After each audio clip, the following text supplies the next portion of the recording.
प्राचीन काल की बात है। नदी किनारे हरिपुर नामक एक सुंदर गांव बसा हुआ था। उसी गांव में हरि नाम का एक ईमानदार और मेहनती माली रहता था। हरि ने अपने जीवन में कभी 2 पैसे की भी बेईमानी नहीं की। मेहनत करके जो भी रूखा सूखा मिलता उसे ही ईश्वर का आशीर्वाद मानकर स्वीकार कर लेता। हरि के दिन की शुरुआत सूरज उगने के साथ ही हो जाती थी। कंधे पर टोकरी रखकर वो घने जंगल की ओर निकल पड़ता, जहां घंटों मेहनत करके वो ताजा फूल तोड़ता। शाम होते होते वो फूलों के भारी भरकम गट्ठर को अपनी पीठ पर लादकर राजा के महल तक पहुंचाता। राजमहल में पूजागृहों और सजावटों के लिए अच्छे फूल उपलब्ध कराना यही उसका काम था। महल से जो थोड़ा बहुत धन उसे मिलता, उसी से वो अपने और अपने नन्हे बेटे बालकिशन का पेट पालता था।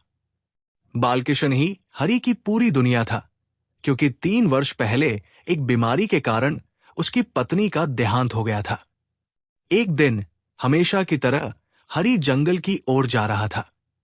मौसम सुहावना था और पेड़ों की हल्की सरसराहट मानो उसका स्वागत कर रही थी। लेकिन चलते चलते अचानक उसका पैर एक पत्थर से टकरा गया। तेज दर्द से उसके मुंह से तत्काल एक चीख निकल गई। कुछ क्षणों के लिए वो रुका। दर्द सहा पर फिर भी उसने हिम्मत नहीं हारी। हरि की फितरत ही कुछ ऐसी थी, दर्द सहकर भी दूसरों का सोचने वाला दिल। उसने पत्थर को देखा तो उसके मन में विचार आया, अगर मुझे इस पत्थर से ठोकर लग सकती है तो कोई और राहगीर भी गिर सकता है। क्यों ना इसे रास्ते से हटा दूं। मानवता का यही गुण उसे सभी से अलग बनाता था। वो झुककर पत्थर को हटाने लगा, लेकिन जैसे ही पत्थर एक ओर खिसका, उसके नीचे से अचानक एक काले रंग का जहरीला सांप फुर्ती से बाहर निकला। इससे पहले कि हरि कुछ समझ पाता, सांप ने बिजली सी तेजी से उसे डस लिया। विष इतना प्रबल था कि बेचारे हरि के मुंह से पानी तक मांगने की शक्ति ना रही। वो वही धरती पर गिर पड़ा और उसकी सांसें हमेशा के लिए थम गई। हरि की पत्नी तो पहले ही संसार छोड़ चुकी थी और अब उसका छोटा सा बेटा बालकिशन पूरी तरह अकेला हो गया। ना किसी का सहारा, ना कोई अपना। दिन हो या रात, उसकी आंखों के आंसू थमने का नाम ही नहीं लेते थे। वो मासूम बार बार अपने पिता को आवाज देता, मगर उसे संभालने वाला कोई नहीं था। गांव के लोग भी अपनी अपनी परेशानियों में उलझे रहते। ऐसे में उस बच्चे की ओर दया से देखने वाला भी मुश्किल से मिलता। लेकिन कहते हैं कि जब इंसान का कोई नहीं होता, तब ईश्वर उसका साथ देते हैं। ठीक ऐसा ही हुआ। हरि की मौत की खबर जैसे ही राजा तक पहुंची, उसके दिल में उस अनाथ बच्चे बालकिशन के लिए करुणा उमड़ पड़ी। उसने तुरंत एक भरोसेमंद बढ़ी को अपने दरबार में बुलाया और आदेश दिया, तुम उस बच्चे बालकिशन को अपने पास रखो और उसकी पूरी देखभाल करो। उसके भोजन, कपड़े, शिक्षा, दीक्षा का जो भी खर्च आएगा, वो सारा खर्चा मैं तुम्हें दूंगा। राजा के इन शब्दों को सुनकर वो बढ़ी राजा के प्रति कृतज्ञ हो गया, क्योंकि उसकी अपनी कोई संतान नहीं थी। इसलिए वो मन ही मन खुश भी था कि अब उसके घर में भी एक नन्ही हंसी गूंजेगी। उसने पूरे मन से बालकिशन को अपने बेटे की तरह पालना शुरू कर दिया। बढ़ी और उसकी पत्नी बालकिशन को बहुत प्यार करते थे। समय के साथ बालकिशन 10 वर्ष का हो गया। धीरे धीरे बढ़ी ने बालकिशन को लकड़ी से सुंदर सुंदर वस्तुएं बनाने की कला सिखानी शुरू की, जैसे लकड़ियों के सामने पर नक्काशी करना, उनसे रंग बिरंगे खिलौने और छोटे छोटे बर्तन बनाना। वो बढ़ी हर चीज पर इतनी बारीक नक्काशी करता कि देखने वाला दंग रह जाए। उसके हाथों की बारीकी मानो किसी कलाकार की चाहत को आकार देती हो। छोटा सा बालकिशन भी इस कला को सीखते सीखते अपने नए पिता के बेहद करीब हो गया। अब वो बढ़ी को ही अपना सच्चा पिता समझने लगा था और दोनों के बीच एक गहरा आत्मीय रिश्ता बन चुका था। बढ़ी के पड़ोस में एक कुम्हार रहता था, जिसकी एक प्यारी और सुंदर पुत्री थी। उसका नाम राधा था। बालकिशन और राधा लगभग एक ही उम्र के थे, इसीलिए दोनों साथ हंसते खेलते और एक दूसरे के साथ ही दिन भर मस्ती करते। धीरे धीरे उनकी दोस्ती इतनी गहरी हो गई कि दोनों के कदम भी बिना एक दूसरे के आगे नहीं बढ़ते थे। एक दिन की बात है, राधा अपने घर के लिए पानी भरने के उद्देश्य से कुएं पर गई। गर्मी का दिन था और सूरज सिर के ऊपर चमक रहा था। जैसे ही उसने रस्सी का घड़ा कुएं में डाला, तभी उसके हाथ से रस्सी फिसल गई और छपाक की आवाज के साथ कुएं में जा गिरी। रस्सी को डूबता देख राधा घबरा गई और वही खड़े खड़े जोर जोर से रोने लगी। उसे डर था कि घर पहुंचने पर उसकी मां से उसे डांट पड़ेगी या शायद मार भी पड़े। इतने में संयोगवश बालकिशन उधर से गुजर रहा था। उसने देखा कि राधा रोए जा रही है। वो तुरंत उसके पास पहुंचा और बोला, तुम रो क्यों रही हो राधा? राधा ने रोते रोते अपने आंसू पोंछे और बोली, मेरी रस्सी कुएं में गिर गई है। अब मेरी मां मुझे बहुत मारेगी। बालकिशन ने मजाक में मुस्कुराते हुए कहा, अच्छा है, तुम्हें तो सच में मार पड़नी चाहिए। राधा ने गुस्से में रोते हुए कहा, क्या तुम मेरी रस्सी निकाल सकते हो? बालकिशन ने रुक कर कहा, निकाल सकता हूं, पर एक शर्त पर। राधा ने मासूमियत से पूछा, कौन सी शर्त? बालकिशन बोला, तुम मुझसे वादा करो कि यदि मैंने रस्सी निकाल दी तो तुम मुझसे शादी कर लोगी। अब राधा भला क्या जाने कि शादी जैसी चीज का क्या मतलब होता है। उसके लिए तो ये गुड्डे गुड़ियों के खेल जैसा कोई खेल था। वो झट से बोली, हाँ, जरूर कर लूंगी। बस इतना सुनना था कि बालकिशन का चेहरा खिल उठा। वो तुरंत एक पगड़ी लाया और कुएं में लटका दी, पर पगड़ी की लंबाई कुएं की गहराई के सामने बहुत कम थी। पानी की सतह तक वो पहुंच ही नहीं पा रही थी। बालकिशन कुछ पल सोच में डूबा रहा। फिर उसने पगड़ी बाहर निकालकर लंबाई बढ़ाने के लिए उसमें कुछ कांटे भी जोड़ दिए ताकि रस्सी में आसानी से फंस जाए। जब यह अस्थायी जुगाड़ कुएं में डाला गया तो कुछ ही क्षणों में रस्सी कांटों में उलझ गई। बालकिशन ने सावधानी से पूरा बंधा हुआ सिरा ऊपर खींचा और आखिरकार रस्सी बाहर निकल आई। राधा खुशी से फूली नहीं समाई। उसने रस्सी ली और तेजी से घर की ओर भागने लगी, पर जैसे ही वो मुड़ी, बालकिशन ने उसका हाथ पकड़ लिया और भोलेपन के साथ बोला, तुमने मुझसे वादा किया था कि तुम मुझसे शादी करोगी। तुम पहले अपना वादा पूरा करो, उसके बाद ही घर जाना। बालकिशन ने मासूम लेकिन दृढ़ आवाज में कहा, आओ इस पेड़ के इर्द गिर्द चक्कर लगाते हैं। राधा भी बिना किसी सोच विचार के मान गई। उसने अपने दुपट्टे का एक सिरा पकड़ा और दूसरे सिरे को बालकिशन ने थाम लिया। दोनों उस पेड़ के चारों ओर मासूमियत से चक्कर लगाने लगे। उन्हें क्या पता था कि ये चक्कर विवाह के फेरे माने जाते हैं और इसी से दो जीवन एक दूसरे के साथ बंध जाते हैं। उनके लिए तो ये बस एक बचपन का खेल था। धीरे धीरे समय बीतता गया। राधा अब एक युवा, सुशील और अत्यंत सुंदर लड़की बन चुकी थी। उसकी सुंदरता की चर्चा आसपास के गांवों तक ही नहीं बल्कि दूर दूर तक फैल चुकी थी। उसकी रूप, लावण्य और मधुर स्वभाव की कहानियां ऐसे घूमती थी मानो कोई दुर्लभ सुगंध हवा में फैल गई हो। इसी बीच राजा के बेटे राजकुमार ने भी राधा की सुंदरता के किस्से सुने। पहले तो उसने ध्यान नहीं दिया, पर जब बार बार राधा का नाम सुनाई दिया तो उसके मन में उत्सुकता जागी। एक दिन उसने स्वयं जाकर राधा को देखने का निर्णय लिया। अगले ही दिन राजकुमार राधा से मिलने के लिए अपने घोड़े पर बैठकर रवाना हो गया। थोड़ी ही देर में वो उस गांव में पहुंच गया जहां राधा रहती थी। जैसे ही उसने राधा को देखा, वो उसकी सुंदरता पर मोहित हो गया। बस एक ही नजर काफी थी। राजकुमार उसके प्यार में डूब चुका था। महल लौटते ही उसने अपने पिता के सामने हठपूर्वक कहा, पिताजी, मैं शादी करूंगा तो बस राधा से ही करूंगा। राजा ये सुनकर परेशानी में पड़ गया। उसे ये बात बिल्कुल पसंद नहीं आई कि उसका बेटा एक गरीब कुम्हार की बेटी को अपनी रानी बनाए। वो किसी भी हाल में ये विवाह नहीं होने देना चाहता था। पर राजकुमार की जिद दिन ब दिन बढ़ती गई। उसने खाना पीना छोड़ दिया, दरबार में जाना छोड़ दिया, यहां तक कि किसी से बात तक नहीं करता था। उसके इस व्यवहार से राजा चिंतित हो उठा। उसने मंत्रियों से सलाह ली। सभी मंत्री बोले कि राजकुमार की इच्छा पूरी करनी चाहिए, वरना राज्य के भविष्य पर विपरीत असर पड़ सकता है। काफी सोच विचार के बाद राजा ने अंततः अपने बेटे की शादी राधा से कराने का फैसला कर लिया और ये शुभ संदेश कुम्हार के घर भेज दिया। राधा के पिता ने जैसे ही ये समाचार सुना, उसकी खुशी का कोई ठिकाना नहीं रहा। उसे लगा कि ईश्वर ने उसकी किस्मत ही बदल दी है। राधा अब एक सुशील और परिपक्व युवती बन चुकी थी। उसने भी चुपचाप इस प्रस्ताव के लिए स्वीकृति दे दी। लेकिन इस विवाह के निर्णय से अगर कोई सबसे ज्यादा टूट गया था तो वो था बालकिशन। बालकिशन राधा से प्रेम करने लगा था। वो अकेला बैठकर आंसू बहाता रहता। उसका दिल मानो किसी ने जकड़ लिया हो। उसे अपने बचपन के वादे की याद आती, उस पेड़ के नीचे लिए गए फेरों की याद आती, और वो भीतर ही भीतर बिखरता जा रहा था। उधर शादी की तैयारी दोनों तरफ से जोरों पर होने लगी। कुम्हार का घर खुशियों से झूम उठा।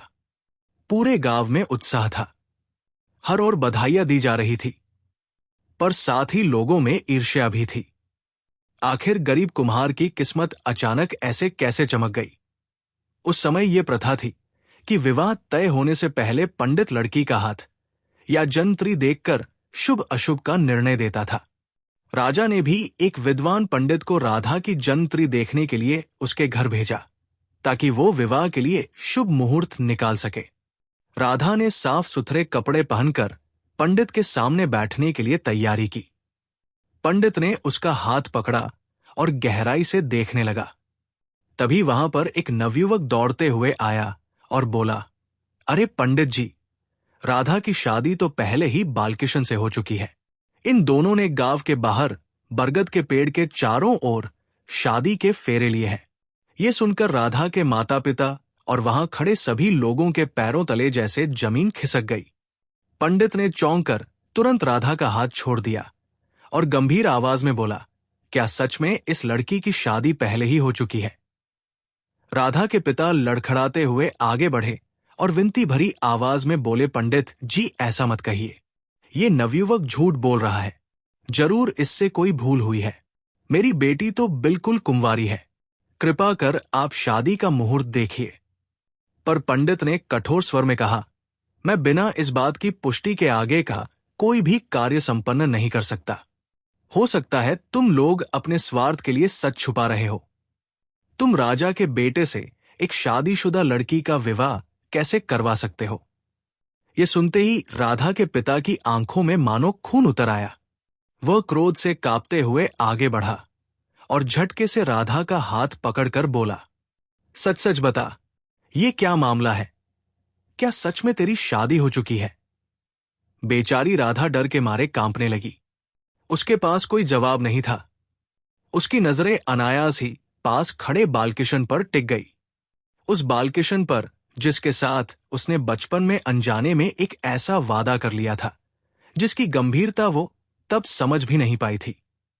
एक एक करके बचपन की स्मृतियां उसके मन में जाग उठी। वो बरगद का पेड़, वो खेल खल में लिए गए चक्कर, दुपट्टे का पल्ला और मासूम सी हंसी। राधा का चेहरा शर्म और डर से लाल हो गया।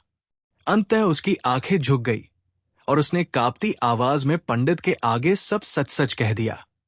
वो बोली, पंडित जी, वो तो बस बचपन का खेल था, हमें समझ ही नहीं थी। ये सुनकर पंडित जी तुरंत उठ खड़े हुए और गंभीर स्वर में बोले, बेटी, शादी ब्याह कोई खेल नहीं होता। ये जीवन भर का पवित्र बंधन है। राधा का पिता अब क्रोध से कांप रहा था। उसकी सांसें तेज चल रही थी, मानो दिल फट पड़ने को हो। बड़ी मुश्किल से उसने अपने आप पर काबू पाया और बालकिशन की तरफ मुड़कर गरजते हुए बोला, बालकिशन, तुमने मेरे साथ अच्छा नहीं किया। बालकिशन बेचारा चुपचाप खड़ा सब कुछ सुन रहा था। उसका अपराध सिर्फ इतना था कि वो बचपन के मासूम लड़कपन में बंधा रह गया था। उसी समय राधा का पिता गुस्से से चीख पड़ा, बालकिशन, तू अभी इसी वक्त राधा को लेकर मेरी आंखों से दूर हो जा। बालकिशन का मन भारी था। वो गांव और अपने माँ बाप को छोड़कर कहीं जाना नहीं चाहता था। लेकिन गांव की पंचायत भी इकट्ठी हो गई। पंचायत ने भी वही फैसला सुनाया, दोनों को गांव से निकाल दिया जाए। राधा बेचारी रोती हुई उठी, पर अब उसके पास कोई और सहारा नहीं था। उसने बालकिशन का हाथ थामा और अपने पिता के घर से हमेशा के लिए विदा हो गई। दोनों चलते चलते एक दूसरे नगर में जा पहुंचे। लंबा सफर तय करते करते वे थक कर चूर हो गए थे। अचानक उन्हें रास्ते में एक पुरानी सी सराय दिखाई दी। उम्मीद से भरे हुए भीतर गए। सराय की मालकिन एक चतुर बुजुर्ग औरत थी। बालकिशन ने विनम्रता से पूछा, अम्मा, क्या यहां रहने के लिए कोई कमरा मिल सकता है? बुढ़िया ने शातिर नजरों से दोनों को देखा और बोली, कमरा क्यों नहीं मिलेगा, जरूर मिलेगा, मगर पहले खाने पीने और रहन सहन का किराया देना होगा। जितने दिन रहना है आराम से रहो। बालकिशन ने सिर झुकाकर कहा, अम्मा, अभी हमारे पास पैसे नहीं है, लेकिन मैं काम करने में माहिर हूं। जब कमा लूंगा तो उससे आपका हिसाब चुकाता रहूंगा। बुढ़िया ने भौहें उठाई और पूछा, क्या काम करते हो? बालकिशन बोला, मैं लकड़ी का सामान बनाता हूं, खिलौने, लकड़ी का सामान और नक्काशीदार बर्तन। जिस पर भी हाथ लगाता हूं उसे सुंदर बना देता हूं। बुढ़िया कुछ देर सोचती रही, फिर चालाकी से मुस्कुराकर बोली, अच्छा, तुम ऐसा करना, जो कुछ भी बनाओ वो सब मुझे दे देना। मैं उसे खुद बेचूंगी। जो दाम मिलेंगे पहले अपना किराया काट लूंगी और जो बचेगा वो तुमको दे दिया करूंगी। बालकिशन को उस वक्त सिर्फ सर छुपाने की जगह चाहिए थी। वो तुरंत राजी हो गया। बुढ़िया ने उन्हें एक छोटी सी कोठरी दे दी। अब दोनों पति पत्नी वही रहने लगे। बालकिशन ने अपना काम शुरू कर दिया। वो रोज मेहनत से लकड़ी के बेहतरीन सामान बनाता, बारीक नक्काशी करता और बुढ़िया को सौंप देता। बुढ़िया उन चीजों को बाजार में बेच आती और पूरा पैसा खुद रख लेती। जब भी बालकिशन पूछता, अम्मा, मेरा सामान कितने में बिका, बुढ़िया हमेशा वही जवाब देती, जो मिला वह तो तुम्हारे हिसाब में पूरा हो गया। बालकिशन ये सब सुनकर भीतर ही भीतर खामोश हो जाता था। रोज वही तंगाली, वही संघर्ष और ऊपर से राधा की चिंता उसके मन पर बोझ की तरह बैठ जाती। एक दिन शाम को जब दोनों अपने छोटे से घर के बाहर बुझती रोशनी में बैठकर दिन भर की थकान उतार रहे थे, राधा धीरे से बोली, बालकिशन, हमारे बदन पर जो कपड़े हैं वो भी अब फटकर चिथड़ों जैसे हो चुके हैं। रात दिन मेहनत करने के बाद भी हमारे हाथ में एक पैसा ढंग से नहीं टिकता। ऐसे में कपड़े खरीदे या घर चलाएं। अगर यही हाल रहा तो हमारा गुजारा बेहद कठिन हो जाएगा। क्यों ना हम किसी दूसरे गांव चलकर अपनी किस्मत आजमाएं, शायद वहां हालात कुछ बेहतर हो जाए। राधा की बातों में दर्द भी था और भविष्य की चिंता भी। बालकिशन काफी देर तक चुप रहा। फिर दोनों ने उस रात देर तक बात की, सोचा विचारा और आखिरकार ये तय कर लिया कि शायद सचमुच नए गांव में जाने से कुछ परिवर्तन आ सके। लेकिन जब बुढ़िया को उनके जाने की तैयारी का पता चला तो वो बुरी तरह घबरा गई। उसके लिए बालकिशन और राधा आमदनी का एक छोटा सा सहारा बन चुके थे। अगर वे चले जाते तो उसकी ये सहूलियत भी हाथ से निकल जाती। बुढ़िया ने अकेले में राधा को बुलाया और बड़ी बनावटी दया भरी आवाज में बोली, बेटी, लकड़ी के इस काम की कीमत तो हर गांव नगर में यही मिलेगी। कहीं जाओगे यही दाम मिलेंगे। अगर ज्यादा कमाई की ख्वाहिश है तो अपने बालकिशन से कहना कि इस बार साधारण लकड़ी छोड़कर जंगल से चंदन की लकड़ी लाए। उस लकड़ी से बना सामान महंगे दामों पर बिकता है। मेहनत वही, लेकिन फायदा कई गुना। राधा ने ये बात बालकिशन को बताई। दोनों ने फिर देर तक सलाह मशवरा किया। सोचते सोचते रात बीत गई। बात बनती दिखाई दी। दूसरे नगर जाने में सफर की थकान, खर्च और अनिश्चितता, और अगर वहां भी यही दाम मिले तो पूरा जोखिम बेकार हो जाता। आखिरकार वे इस नतीजे पर पहुंचे कि दूसरे नगर जाना बेकार है। इससे तो बेहतर है कि हम यही रहकर चंदन की लकड़ी से सामान बनाएं। अगर किस्मत ने साथ दिया तो यही काम हमारी तकदीर बदल सकता है। बालकिशन ने कुछ दिन बाद बुढ़िया से पूछा, अम्मा, ये चंदन की लकड़ी आखिर मिलती कहां से है? बुढ़िया ने उंगलियों से पश्चिम दिशा की ओर इशारा करते हुए कहा। इस नगर के पश्चिम में एक बहुत घना जंगल है। उसी में चंदन के पेड़ लगे हैं। अगर लकड़ी चाहिए तो वही जाना पड़ेगा। बालकिशन ने दृढ़ निश्चय से कहा, ठीक है, मैं कल ही उस जंगल की ओर रवाना हो जाऊंगा। मेरी गैर हाजिरी में आप कृपया मेरी पत्नी का ध्यान रखिएगा। अगली ही सुबह बालकिशन सूरज निकलने से पहले उठ गया। हाथ में अपनी तेज कुल्हाड़ी, कंधे पर छोटा सा झोला और दिल में अपनी राधा का प्यार लिए वो जंगल की ओर चल पड़ा। जंगल का बाहरी हिस्सा बेहद मनमोहक था। हरे भरे पेड़, चहचहाते पक्षी और जमीन पर फैली सूरज की सुनहरी किरणें। पर जैसे जैसे बालकिशन अंदर बढ़ता गया, जंगल धीरे धीरे घना और रहस्यमय होता गया। पेड़ों की ऊंचाई सूरज की रोशनी को रोक रही थी। चारों ओर अजीब सी सरसराहट, अनजान आवाजें और हवा में पेड़ों की हल्की सी खुशबू फैली थी। बालकिशन कुल्हाड़ी कंधे पर टांगे लगातार चलता रहा। चलते चलते वो जंगल के काफी अंदर तक पहुंच गया। कई घंटों से वो घने जंगल में भटक रहा था, परंतु उसे ऐसा लग रहा था जैसे ये जंगल कभी खत्म ही नहीं होगा।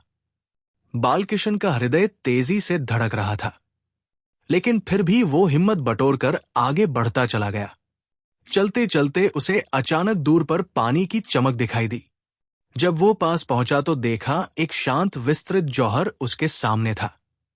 उसके चारों ओर विशाल पेड़ों का घना झुंड खड़ा था, मानो सदियों से उस स्थान की रक्षा कर रहा हो। बालकिशन एक क्षण रुककर सोचने लगा, हे भगवान, इस बुढ़िया ने तो बिना कुछ सोचे समझे मुझे कितनी बड़ी मुसीबत में डाल दिया। मैं यहां तक आ तो गया, पर वापस कैसे जाऊंगा? उसके मन में अजीब सी घबराहट फैल गई। उसी समय उसकी नजर एक पेड़ के नीचे बैठे एक साधु पर पड़ी। साधु अत्यंत शांत मुद्रा में आंखें बंद किए ध्यान मग्न था और उसके चारों ओर मानो एक दिव्य प्रकाश फैल रहा हो। बालकिशन ने तुरंत विनम्रता से उनको सादर प्रणाम किया। साधु ने धीरे से आंखें खोली और बेहद स्नेह से पूछा, बेटा, तू इस वीरान और खतरनाक जंगल में अकेला कैसे आ गया? बालकिशन ने आदरपूर्वक कहा, बाबा, मुझे चंदन की लकड़ी की आवश्यकता है। घर की परिस्थितियां ऐसी हैं कि मुझे ये काम करना ही पड़ेगा। साधु ने गंभीर स्वर में कहा, चंदन का जंगल यहां से बहुत दूर है मेरे बच्चे। वहां जाना आसान नहीं। वहां जंगली जानवरों का कब्जा है। अगर वास्तव में तेरे दिल में साहस है तो अपने दाएं हाथ की तरफ सीधा बढ़ता चला जा। साधु की बात सुनकर बालकिशन के पैर जैसे थम गए। वो सोचने लगा, इतना सफर तो कर ही लिया है, अब और आगे जाना होगा। खाली हाथ लौटना तो बिल्कुल भी ठीक नहीं। आखिरकार उसने हिम्मत जुटाई और साधु द्वारा बताई दिशा में चल पड़ा। काफी देर तक चलते हुए भूख प्यास सहते हुए कई पहाड़ियों और घाटियों को पार किया।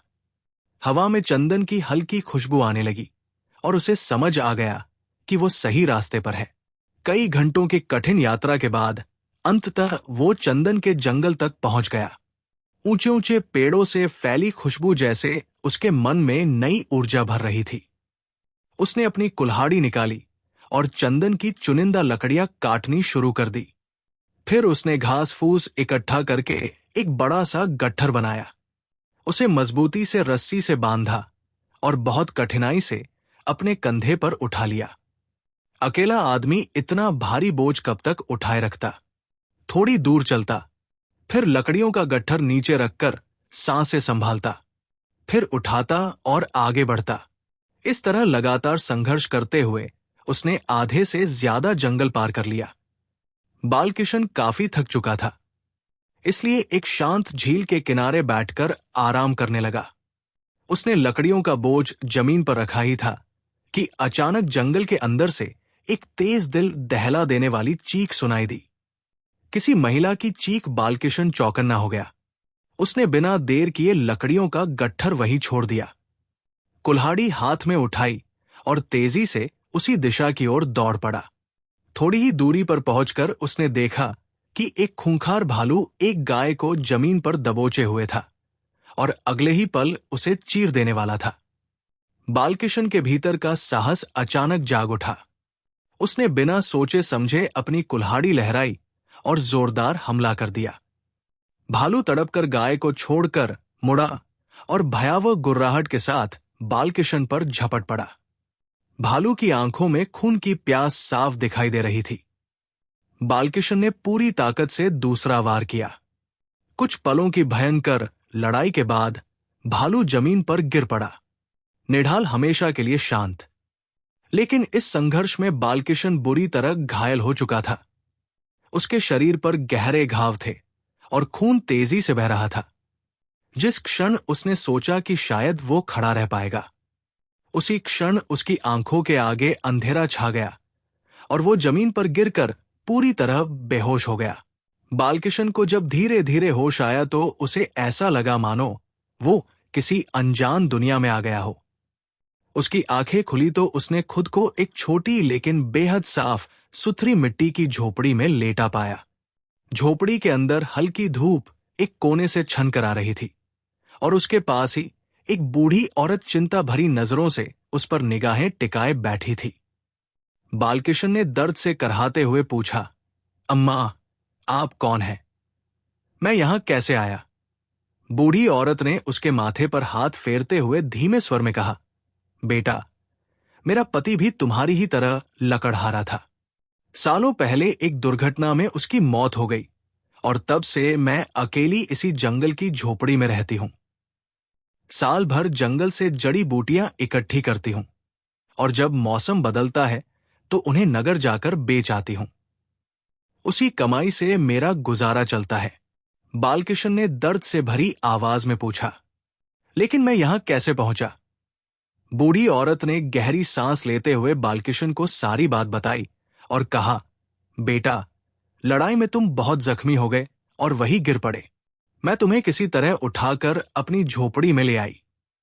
बालकिशन उठने की कोशिश करने लगा, पर बूढ़ी औरत ने तुरंत उसके कंधे पर हाथ रखकर रोक दिया और बोली, मत हिलो बेटा, तुम्हारे शरीर से बहुत खून निकल चुका है। ज्यादा हरकत करोगे तो घाव फिर से खुल जाएंगे। मैंने तुम्हारे जख्मों पर जंगल की ताजा जड़ी बूटियां पीस कर लगा दी है। भगवान ने चाहा तो तुम जल्द ही ठीक हो जाओगे। इसके बाद कई दिनों तक बालकिशन वही झोपड़ी में बीमार पड़ा रहा। बूढ़ी औरत ने उसकी इतनी सेवा की मानो वो उसका अपना बेटा हो। वो रोज उसके लिए काढ़े बनाती, जड़ी बूटियां लगाती और उसे ढाढ़स बंधाती। दूसरी तरफ दूर नगर में राधा और सराय की मालकिन बुढ़िया की जिंदगी परेशानियों से घिरने लगी। बालकिशन के अचानक गायब हो जाने से राधा की हालत बद से बदतर हो रही थी। वो हर समय उदास रहती, भगवान से अपने पति की सलामती की प्रार्थना करती। सराय की मालकिन बुढ़िया भी अपने फायदे की चिंता में जल रही थी। बालकिशन के जाने से उसकी आमदनी रुक गई थी और अब राधा का खाना पानी भी उसी पर बोझ बन गया था। उसे राधा से पीछा छुड़ाने की जुगत सूझने लगी। राधा खूबसूरत थी, जितनी मासूम उतनी ही भोली। बुढ़िया के मन में लालच जाग उठा। उसने सोचा, अगर इसे किसी अमीर आदमी को बेच दूं तो खूब पैसे मिलेंगे। क्यों ना इसी से फायदा उठाया जाए। एक दिन बुढ़िया शहर के एक संपन्न सौदागर के पास जाकर उसकी नीयत बताने लगी। सौदागर ने धीमी आवाज में कहा, पहले लड़की को देखना होगा, कीमत तो उसी के बाद तय होगी। घर लौटकर बुढ़िया ने मीठे शब्दों में राधा को फुसलाना शुरू कर दिया। तुम तो सारा दिन ऐसे उदास बैठी रहती हो बेटी, चलो मैं तुम्हें एक अच्छी जगह ले चलती हूं, मन भी बहल जाएगा। राधा का कहीं जाने का मन नहीं था, लेकिन बुढ़िया बार बार कहती रही, दबाव डालती रही और अंततः राधा मजबूरी में तैयार हो गई। बुढ़िया उसे रास्ते भर मिठास भरी बातों से बहलाती रही, पर उसके चेहरे पर छिपा लालच राधा समझ नहीं पा रही थी। दोनों सौदागर के घर पहुंचे। बुढ़िया ने राधा को भीतर सौदागर की पत्नी के पास बैठा दिया और खुद चोरी छिपे बाहर आकर सौदागर से मिलने लगी। उसे साथ लेकर सौदागर ने दरवाजे के पर्दे को थोड़ा सा हटाया और भीतर बैठी राधा की एक झलक देख ली। राधा की मासूम चांद सी उजली सूरत देखकर सौदागर की आंखें चमक उठी। उसके मन में तुरंत लालच जागा। अरे, ये तो बड़ी ही सुंदर कन्या है। अगर इसे राजा के महल में दासी बनाकर बेच दूं तो सोने की थैलियां ही थैलियां हाथ लगेंगी। उसी लालच में उसने बिना एक पल गंवाए बुढ़िया को 20 सोने की अशर्फियां थमा दी। बुढ़िया की आंखों में लालच का नशा और गहरा हो गया। वो पैसों की थैली को ऐसे दबाकर पकड़े हुए थी जैसे कोई खजाना मिल गया हो। वो एक पल भी वहां रुकना नहीं चाहती थी। राधा को भीतर सौदागर की पत्नी के पास ही बैठा छोड़ दिया और बिना पीछे मुड़े तेज कदमों से अपनी सराय की ओर लौट गई। उधर काफी देर तक जब बुढ़िया वापस नहीं आई तो राधा के मन में तरह तरह के डर कौंधने लगे। उसने घबराकर सौदागर की पत्नी से विनम्र स्वर में कहा, अम्मा जी, जरा बाहर जाकर देखिए ना, बूढ़ी अम्मा कहाँ रह गई? शायद उन्हें कोई काम पड़ गया हो। सौदागर की पत्नी बाहर गई, पर जब लौटी तो उसके चेहरे पर अजीब सी कठोरता थी। उसने साफ शब्दों में कहा, जिस बुढ़िया को तुम अम्मा कह रही हो वो यहां से जा चुकी है। वो तुम्हें मेरे पति के हाथ बेचकर चली गई है। राधा के पैरों तले की जमीन खिसक गई। वो फफकर रो पड़ी। वो माथा पीटते हुए कहने लगी, हे भगवान, ये तू कैसी परीक्षा ले रहा है? मैं किस मुसीबत में फंस गई? कुछ दिनों बाद सौदागर ने उसे राजा के दरबार में पहुंचाया। राजा ने जब राधा को देखा तो उसकी सुंदरता और सादगी देखकर दंग रह गया। पहले जब राजकुमार के लिए रिश्ता तय हुआ था तब राजा ने कभी राधा को देखा ही नहीं था, पर अब देखने पर उसे एहसास हुआ कि ये लड़की अत्यंत गुणी और सेवाभावी है। सौदागर ने मोटी रकम बटोरी और खुशी खुशी वहां से चल दिया। लेकिन अब राजकुमार की तो एक राजकुमारी से विधिवत शादी हो चुकी थी। इसलिए राजा ने आदेश दिया कि राधा को राजकुमार की दासियों के समूह में शामिल कर दिया जाए। महल में राधा दासियों के साथ रहने लगी। वो अपनी पूरी मेहनत और सच्चे दिल से काम करती। धीरे धीरे उसकी कर्मठता और शालीनता की खबरें रानी और राजकुमारी तक पहुंच गई। राजकुमारी तो अक्सर उसे देखती और उसकी उदासी भरी आंखों में छिपी वेदना को समझने की कोशिश करती। वो कई बार पूछती, राधा, तुम्हारे मन में कौन सा दुख छिपा है? पर राधा हर बार मुस्कुराकर बात टाल देती। उधर जंगल में हफ्तों तक बीमार रहने के बाद बालकिशन ने आखिरकार पूरी तरह से स्वास्थ्य प्राप्त कर लिया। बूढ़ी औरत ने उसकी सेवा में तन मन लगा दिया था। ठीक होते ही बालकिशन ने उसके चरण छूकर धन्यवाद दिया और फिर अपनी चंदन लकड़ी का गट्ठा उठाकर अपने सफर पर निकल पड़ा। लंबे समय बाद जब वो सराय पहुंचा तो वहां की वीरानी देखकर उसका हृदय धक से रह गया।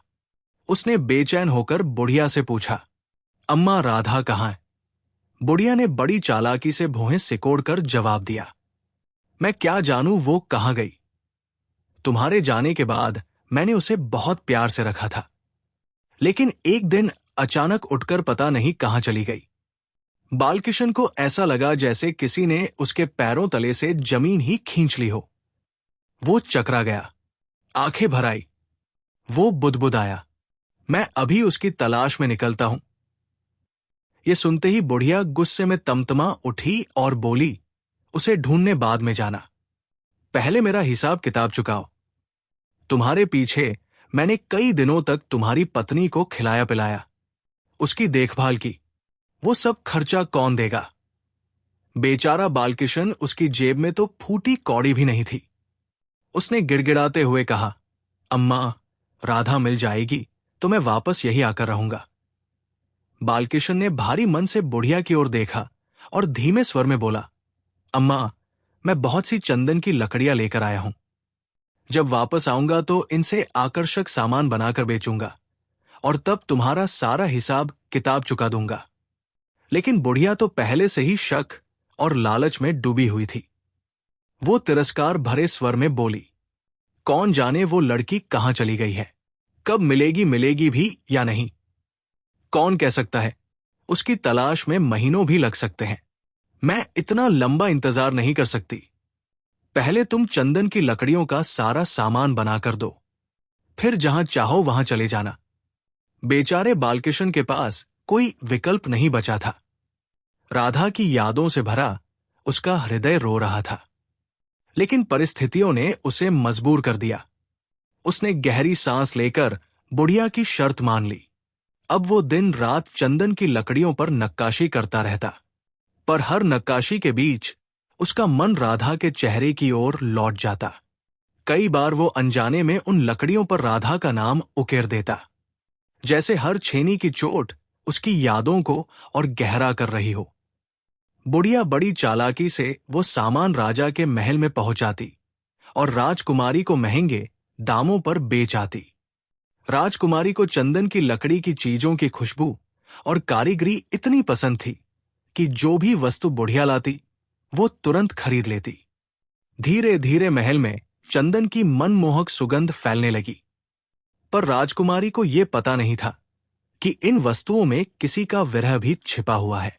एक दिन की बात है। राधा ने मेहनत से अपना काम पूरा किया था और राजकुमारी उसके काम से अत्यंत प्रसन्न थी। खुश होकर उन्होंने राधा को चंदन की लकड़ी से बना हुआ एक बेहद कीमती सुगंधित पंखा भेंट किया। उन्होंने कहा, राधा, तुम अपने कमरे में हमेशा उदासी रहती हो। इस पंखे की खुशबू तुम्हारा मन हल्का करेगी। राधा ने दोनों हाथ जोड़कर विनम्रता से धन्यवाद किया और पंखा लेकर अपने कक्ष में चली गई। कमरे की एकांतता में उसने जब बड़े ध्यान से पंखे को देखा तो उस पर उकेरी गई सुंदर बेलों के बीच एक नाम चमक रहा था।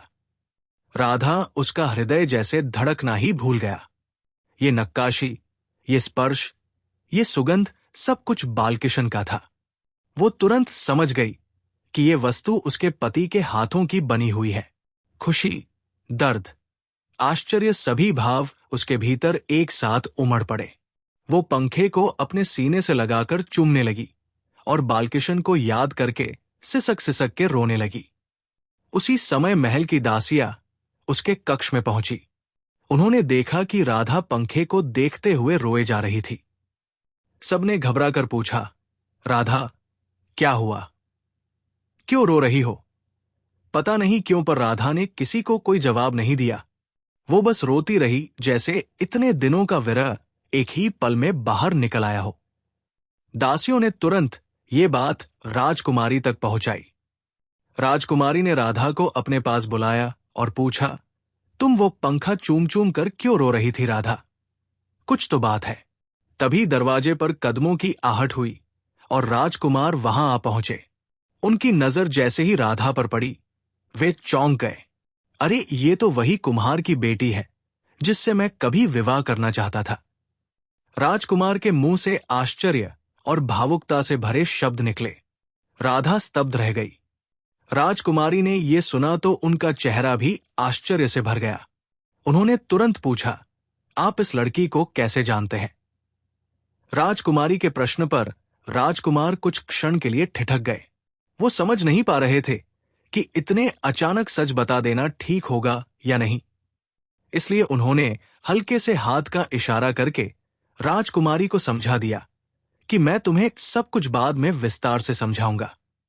राजकुमारी को भी राजकुमार की नजरों में छिपी गंभीरता समझ आ गई, इसलिए उन्होंने आगे कुछ नहीं पूछा।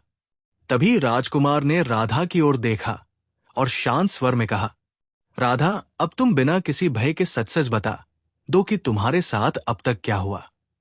राजकुमार के स्वर में दया और विश्वास था, इसलिए राधा का दिल पिघल गया।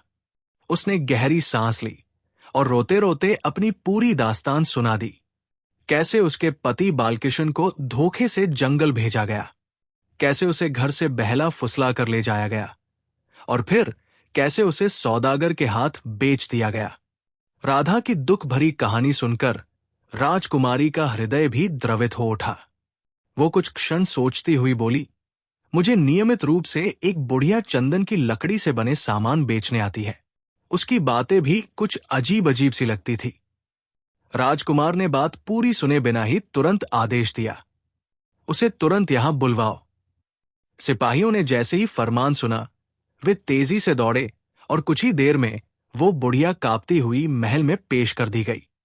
राजकुमार की कठोर निगाहें देखते ही उसके चेहरे का रंग उड़ गया। राजकुमार ने कठोर स्वर में पूछा, ये चंदन के बने हुए सामान जो तुम राजकुमारी को बेचती हो, इन्हें बनाता कौन है? बुढ़िया पहले तो बात को घुमा फिराकर कहने लगी। वो डर रही थी कि यदि सच खुल गया तो बालकिशन को महल में रख लिया जाएगा और उसकी रोज की कमाई बंद हो जाएगी। उसका लालच उसे सच छिपाने पर मजबूर कर रहा था। लेकिन जब राजकुमार ने कठोर रूप धारण कर गरजते हुए कहा, सच बताओ वरना परिणाम बहुत बुरा होगा, तो बुढ़िया के पैर कांप गए। अंततः भय के आगे उसका लालच टूट गया और उसने सब कुछ उगल दिया। वो बोली, महाराज, मेरी सराय में एक बालकिशन नाम का युवक ठहरा हुआ है। वही ये सामान बनाता है। ये पंखा भी उसी के हाथ का है। राजकुमार ने तुरंत सिपाहियों को भेजा। जल्द ही बालकिशन को महल में पेश किया गया। कुछ ही देर बाद राधा को भी वहां बुलाया गया। वर्षों का बिछोह जैसे एक क्षण में समाप्त हो गया जब राधा ने बालकिशन को सामने देखा। वो दौड़कर उसके गले लग गई और दोनों पति पत्नी फूट फूट कर रोने लगे। चारों ओर सन्नाटा छा गया। केवल उनकी सिसकियों की आवाज सुनाई दे रही थी। उधर बुढ़िया को तो जैसे सांप सूंघ गया। वो सोचने लगी, अब तो सब खुल जाएगा, मेरी सारी चालें पकड़ी जाएंगी। उसकी आंखों में भय और पछतावा दोनों तैर रहे थे। राजकुमार ने अपने सिपाहियों को आदेश दिया कि बुढ़िया की हर हरकत और हर धोखेबाजी की पूरी जांच की जाए। धीरे धीरे सब स्पष्ट हो गया। कैसे उसने छल से बालकिशन और राधा को अलग किया, कैसे उनसे पैसे ऐंठे और कैसे उनकी मजबूरी का फायदा उठाया। सच सामने आने के बाद राजकुमार कड़क स्वर में बोले, ऐसी दुष्ट स्त्री को दंड मिलना ही चाहिए।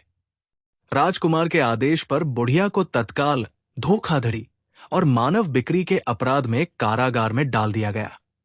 जो रुपए पैसे उसने बालकिशन और राधा से ठगे थे, सब जब्त किए गए और पूरी ईमानदारी से पति पत्नी को वापस दिलवा दिए गए। इसके साथ ही राजकुमार ने अपने निजी खजाने से भी उन्हें पर्याप्त धन प्रदान किया ताकि वे सम्मान के साथ अपनी नई जीवन यात्रा शुरू कर सकें। बालकिशन और राधा उसी गांव में एक साधारण से मकान में रहने लगे। एक दिन बालकिशन और राधा घरेलू सामान के लिए बाजार गए हुए थे। जब वे वापस लौट रहे थे तो उन्होंने देखा कि एक वृक्ष के नीचे लोगों की भीड़ लगी हुई है। बालकिशन तुरंत दौड़कर वहां पहुंचा। उसने देखा कि एक बुजुर्ग आदमी जमीन पर बेहोश पड़ा है। बालकिशन ने जब उस बुजुर्ग का चेहरा देखा तो उसकी दुनिया ही पलट गई। ये बुजुर्ग कोई और नहीं बल्कि बालकिशन के बड़ी पिता थे, जो तेज धूप के कारण बेहोश होकर गिर पड़े थे। उनके कपड़े बहुत मैले कुचले और जर्जर हालत में थे। अपने पिता की ऐसी हालत देखकर बालकिशन की आंखें भर आई। वो उन्हें राधा की मदद से वहां से उठाकर अपने घर ले आया। जब उन्हें होश आया तो उन्होंने बालकिशन को अपने पास बैठा पाया। उन्होंने झट से उठकर बालकिशन को अपने गले लगा लिया और फूट फूट कर रोने लगे। जब बालकिशन ने उनसे उनकी हालत का कारण पूछा तो वे कहने लगे, बेटा, तुम्हारे जाने के बाद मेरा काम में बिल्कुल भी मन नहीं लगता था। कुछ समय बाद एक बीमारी के कारण तुम्हारी मां भी इस दुनिया को छोड़कर चली गई और मैं बिल्कुल अकेला हो गया। लेकिन बेटा, वादा करो कि आज के बाद तुम मुझे छोड़कर कहीं नहीं जाओगे। बालकिशन ने अपने पिता को गले से लगाते हुए कहा, नहीं पिताजी, अब मैं आपको छोड़कर कहीं नहीं जाऊंगा। इस प्रकार बालकिशन, राधा तथा बालकिशन के पिता वर्षों की पीड़ा सहने के बाद आखिरकार हंसी खुशी अपना जीवन बिताने लगे। दोस्तों, इस कहानी से हमें एक बहुत ही महत्वपूर्ण सीख मिलती है कि ईश्वर के यहां देर है, लेकिन अंधेर नहीं। ईश्वर देर से देता है पर देता जरूर है। धैर्य रखने वालों को समय एक ना एक दिन फल अवश्य देता है। तो साथियों, उम्मीद है आपको कहानी अच्छी लगी होगी। कहानी अच्छी लगी हो तो वीडियो को लाइक शेयर करना ना भूले तथा जाते जाते चैनल को सब्सक्राइब करके कमेंट में अपनी राय जरूर दें। मिलता हूं आपको एक और नई कहानी के साथ। धन्यवाद।